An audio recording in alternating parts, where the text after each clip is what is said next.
Hi, I'm Jeremy, here on behalf of ExpertVillage. I'm going to teach a little bit about balloon making.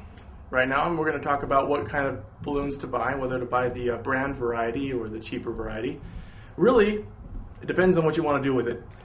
If all you want to do is your son's birthday party and you're going to be making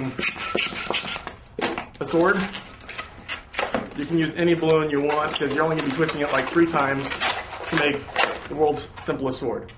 Now, if you're going to do something more like our little alien embryo here, you're going to want a higher quality balloon, because if you try and do something like this with a cheap balloon, you're going to be covered in water.